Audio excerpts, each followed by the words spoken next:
저는 오늘 말씀으로 말미암아 떠는 자라는 제목으로 말씀을 전하도록 하겠습니다.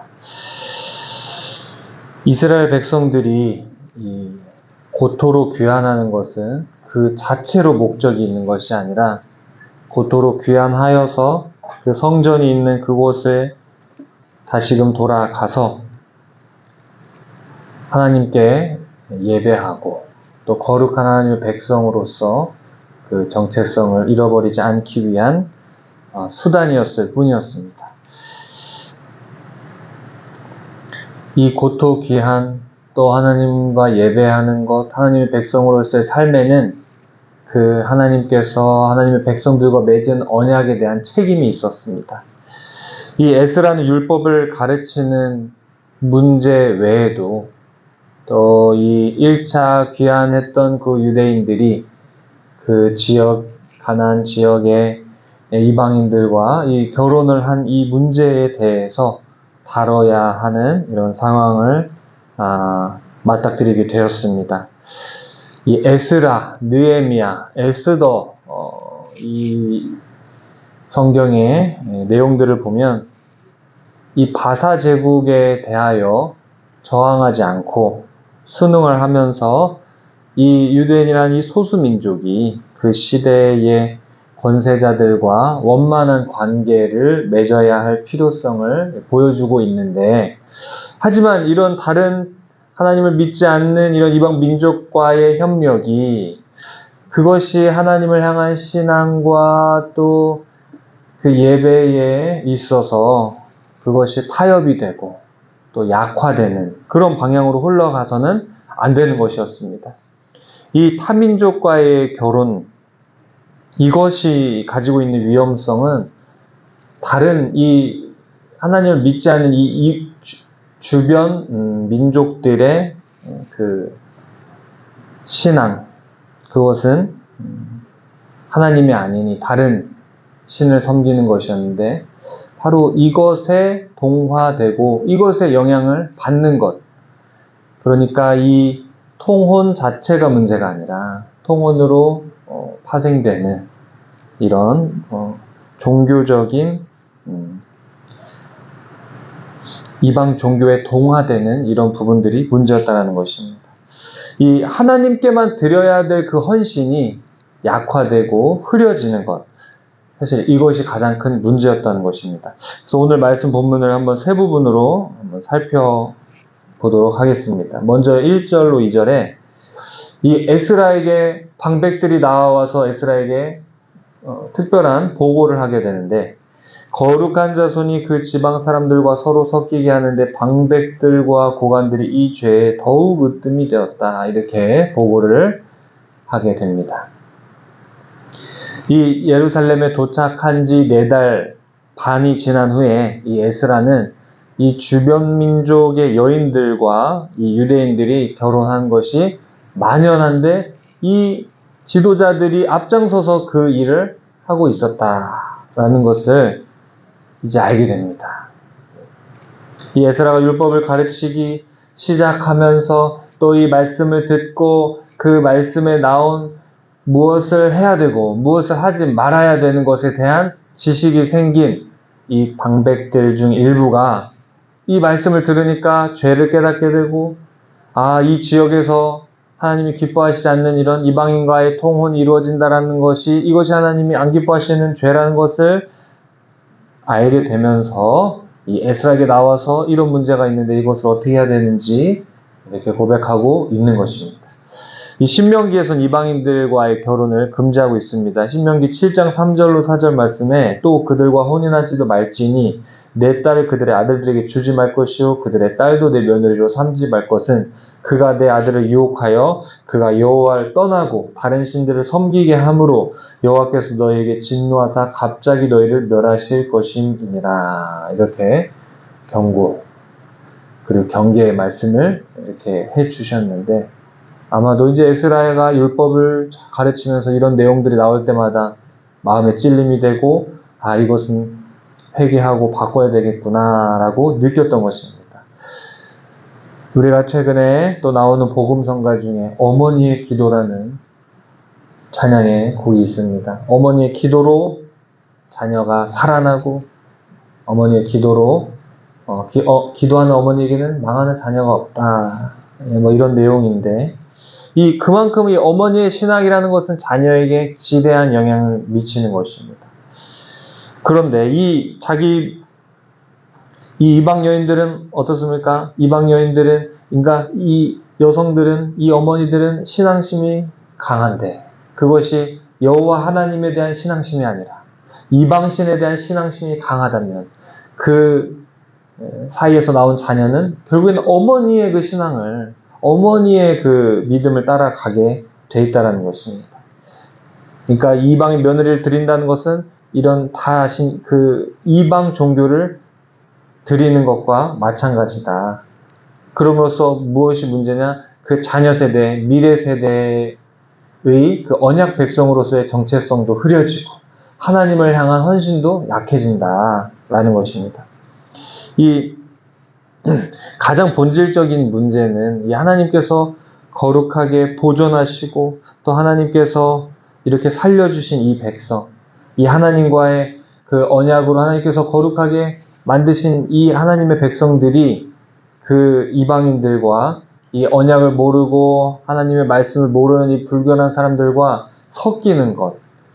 하나님께서 정한 백성으로 이렇게 구분해 놓으신 이 유대인들이 이방인들과 섞여버리는 것. 사실 이것이 가장 큰 문제였다는 것입니다. 다음으로 3절, 5절 말씀에 이 보고를 들은 에스라는 기가 막혀버렸습니다. 속옷과 겉옷을 찢고 머리털과 수염을 뜯으며 기가 막혀 앉아있더니 이렇게 말하고 있습니다.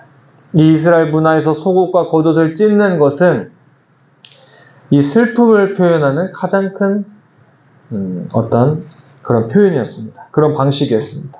머리털과 수염을 뽑는다는 것은 굉장한 수치를 의미합니다.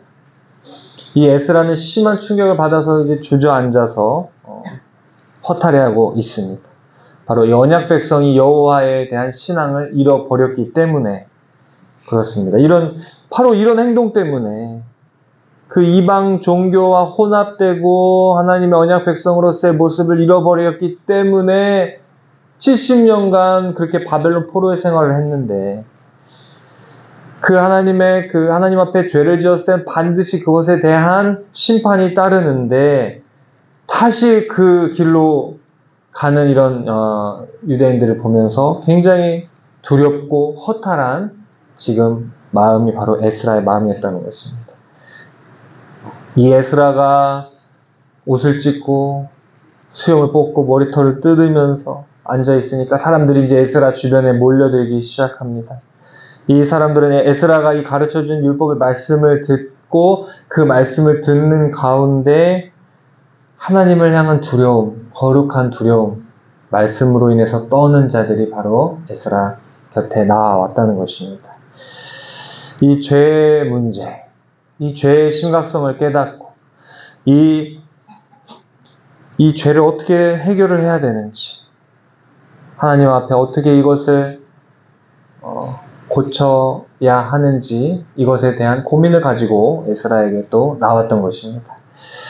이 에스라는 저녁 제사의 시간이 되었을 때 무릎을 꿇고 그리고 두 손을 들고 그리고 이제 기도를 하기 시작합니다.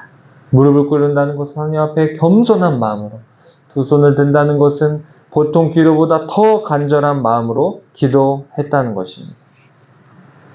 그 다음으로 6절로 15절 말씀을 보면 에스라가 이 백성들의 죄를 대신해서 기도하는 것을 볼 수가 있습니다. 에스라는 하나님을 나의 하나님 이렇게 부르다가 이제 우리의 죄에 대해서 고백하면서 기도하기 시작합니다.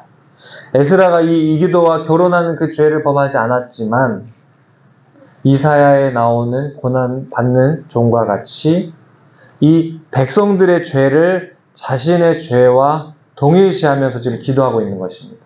이 에스라의 기도의 내용을 살펴보면은 하나님의 은혜로 이 유대인들이 보전이 되었고 또 이방 군주들의 불쌍히 여김을 받아서 이렇게 고토록 귀환하게 되고 또 성전을 다시 세우게 되는 이 은혜를 받았는데, 그런데 하나님이 그렇게 가증 여기시고 하나님 미워하시는 이방 민족들과 결혼을 했다라는 것에 대해서 하나님 앞에 기도를 합니다.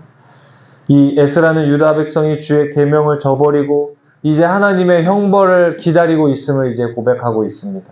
에스라는 그러면서 하나님께 이 형벌을 가볍게 해달라고 이렇게 기도를 하고 간구를 하고 있습니다. 네, 이렇게 세 가지로 오늘의 말씀을 살펴보았는데, 오늘 이 말씀에 대한 무슨 교훈이 있을까요? 우리 4절 말씀. 진정한 하나님의 백성은 하나님의 말씀으로 말미암아 떨게 된다라는 것입니다.